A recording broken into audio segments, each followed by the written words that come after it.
السلام علیکم، حدیث دل میں خوش آمدید۔ میں ہوں ڈاکٹر افتخار۔ دوستو، پچھلے ہفتے ہم نے آپ کے لیے ویڈیو پیش کی تھی، لمبے چوڑے پروگرام۔ اگر کسی وجہ سے یہ آپ سے مس ہو گئی ہو تو اس کا لنک اس وقت آپ کی اسکرین پہ آ رہا ہوگا۔ اور آج کی ویڈیو ہے سمی میری وار میں واری۔ محترم دوستو، یہ کوئی 1773 کی بات ہے کہ جودھ پور کے راجہ ابھے سنگھ کے دل میں ایک نیا محل بنانے کا خیال آیا۔ اس کام کے لیے اس کو بڑی مقدار میں جھنڈ کی لکڑی درکار تھی۔ اچھا، جھنڈ کو سنسکرت میں اور گجراتی زبان میں سمی کہتے ہیں اور راجستھانی میں اس کو کھجریلی کہا جاتا ہے۔ ابھے سنگھ کے سپاہی سمی کی تلاش میں راجستھان کے مختلف علاقے چھانتے چھانتے امرتا دیوی کے گاؤں کھجریلی آ پہنچے۔ اس سرسبز گاؤں کو کھجریلی کہا ہی اس لیے جاتا تھا کہ وہاں پہ جھنڈ کے تعداد کے درخت جو ہے نا وہ بکثرت پائے جاتے تھے۔ راجستھان ویسے تو ایک صحرا ہے، لیکن کھجریلی میں یہ اتنی ہریالی اس لیے تھی کہ وہاں کے رہنے والے انتہائی انسان اور ماحول دوست تھے۔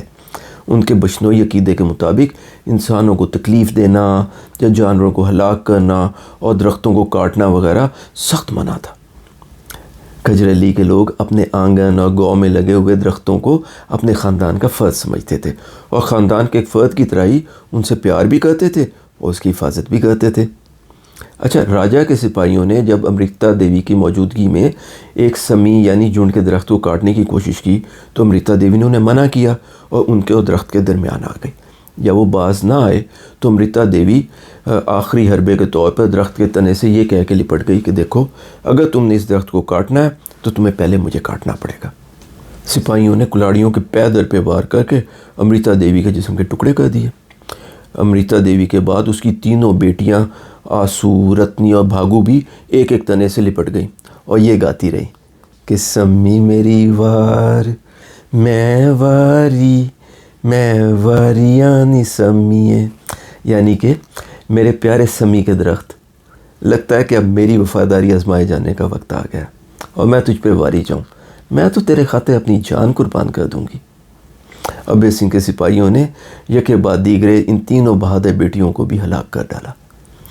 امرتا دیوی اور ان کی تینوں بیٹیوں کی شہادت کی خبر جنگل میں آگ کی طرح پورے علاقے میں پھیل گئی اور گاؤں کے لوگ اپنے گاؤں کے درختوں کو بچانے کے لیے ان سے لپٹ لپٹ کے اپنی جانوں کے نذرانے پیش کرنے لگے۔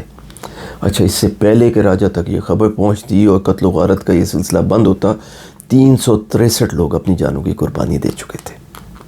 محترم دوستو، انسانی تاریخ انسانوں کے انسانوں پر ظلم سے پٹی پڑی ہے، لیکن ہر دور میں ایسے لوگ بھی پیدا ہوئے ہیں جنہوں نے حق اور سچی خاطر اپنی جانیں نچھاور کی ہیں۔ رب تعالیٰ سورۃ بروج میں ہماری ہدایت کے لیے اصحاب الاخدود یعنی خندقوں والوں کے جبر کے مقابلے میں اہل ایمان کی درخشاں قربانیوں کا ذکر فرماتے ہیں۔ یہ پیارے نبی صلی اللہ علیہ وسلم کی ولادت سے کوئی نصف صدی پہلے کی بات ہے، یعنی یہ 523 عیسوی کا واقعہ ہے کہ یمن کے یہودی بادشاہ ذو نواس نے نجران کے اہل ایمان کو حق سے منحرف کرنے کی کوشش کی۔ جب اہل ایمان نے حق کو جھٹلانے سے انکار کر دیا اور اس زبردستی میں نہ آئے تو بادشاہ کے حکم پر بڑی بڑی خندقیں کھود کر انہیں آگ سے بھر دیا گیا اور اہل ایمان کو 2 راستے دیے گئے کہ یا تو بادشاہ کے دین کی طرف لوٹ جائیں یا پھر انہیں بھڑکتی ہوئی خندق میں پھینک دیا جائے گا۔ اس کے بعد بادشاہ کے سپاہیوں نے ایک ایک کر کے اہل ایمان کو اٹھا اٹھا کر زندہ آگ میں پھینکنا شروع کر دیا۔ اور پھر آسمان نے وہ نظارہ بھی دیکھا جب بادشاہ کے سپاہی ایک ماں اور اس کے چھوٹے سے بچے کو دھکیلتے ہوئے آگ کی خندق کے کنارے پر لے آئے۔ انہوں نے خاتون سے دریافت کیا کہ کیا وہ اللہ کا کفر کر کے بادشاہ کو حکم ماننے کو تیار ہے؟ بچہ اپنے دونوں ہاتھوں سے ماں کی انگلی پکڑے اس کے چہرے کی طرف دیکھ رہا تھا کہ دیکھیں ماں کیا فیصلہ کرتی ہے۔ آگ کے گڑھے کے کنارے پہ پہنچ کے ماں بھی ایک لہجے کے لیے ٹھٹک گئی۔ وہ کبھی آگ کی بھری ہوئی خندق کو دیکھتی، کبھی اپنے بچے کی طرف نگاہ ڈالتی۔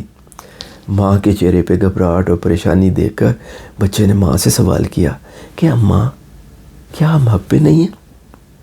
تو ماں نے جواب دیا کہ رب العزت کی قسم، ہم حق پہ ہیں۔ تو بچے نے اپنے ننھے ننھے ہاتھوں میں تھاما ہوا ماں کا ہاتھ چوما اور کہا کہ اماں تو پھر کس بات سے ڈرتی ہے؟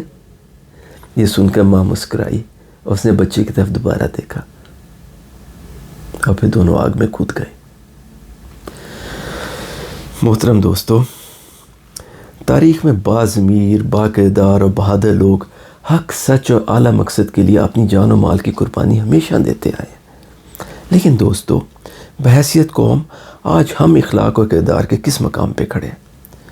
جان اور مال کی قربانی کا تو ذکر ہی چھوڑے، ہمیں کم از کم اتنا باکردار، اتنا جرأت مند تو ہونا چاہیے کہ ہم حق و سچ کی حمایت کیا کریں۔ یا چلیں یہ بھی نہیں ہو سکتا تو کم از کم جھوٹ، حق تلفی اور ظلم سے ہی پرہیز کرنا شروع کر دیں۔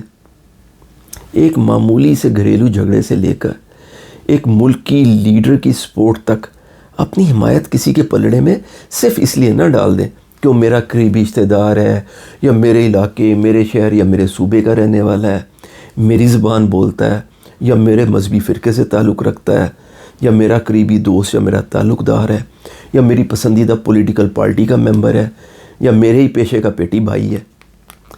بلکہ ان تمام تعصبات سے بلند ہو کے ہمیں ایک لحظے، ایک لمحے کے لیے سوچنا چاہیے کہ حق پہ کون ہے اور حق غصب کرنے کی کوشش کون کر رہا ہے، سچ پر کون ہے اور کون جھوٹا ہے، اہل کون ہے اور کون نا اہل اور نالائق ہے، انصاف کا تقاضا کیا ہے اور کون ظلم کر رہا ہے، اور پھر سچے حقدار کے ساتھ انصاف کی سربلندی کے ساتھ کھڑے ہو جانا چاہیے۔ لیکن اگر یہ نہیں ہو سکتا تو خدا را جھوٹوں، ظالموں، چوروں، لٹیروں اور غاصبوں کا ساتھ دینا تو بند کر دیں۔ اور ہمیں حضرت علی کے اس قول کو نہیں بھولنا چاہیے کہ قبرستان ان لوگوں سے بھرے پڑے ہیں جنہوں نے وقت آنے پر حق کا ساتھ صرف اس لیے نہ دیا کہ کہیں مارے ہی نہ جائے۔ تو کیا وہ بچ گئے؟ نہیں، آخر کار موت نے سب کو آن لیا۔ محترم دوستو، عظیم معاشرے اور باغیرت قومیں باکردار، با اخلاق اور سچ کی لمبردار ہوتی ہیں، اور بے غیرت، بد کردار اور بد اخلاق قومیں جھوٹے، ظالم، بد کردار اور غاصب لوگوں کی حمایت اور پشت پناہی کی سزا کے طور پر رسوائی اور ذلت کی حالت میں صفحہ ہستی سے مٹا دی جاتی ہیں۔ عزیز دوستو، ہمیں بھی سوچنے کی ضرورت ہے کہ ہم نے کون سی راہ لینی ہے۔ اگر آپ کو ہماری آج کی ویڈیو پسند آئی ہو تو اس کو لائک کیجئے، اس چینل کو سبسکرائب کر لیں، اور ہاں، بیل آئیکن دبانا نہ بھولیے گا۔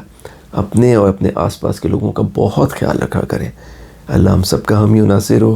السلام علیکم ورحمۃ اللہ وبرکاتہ۔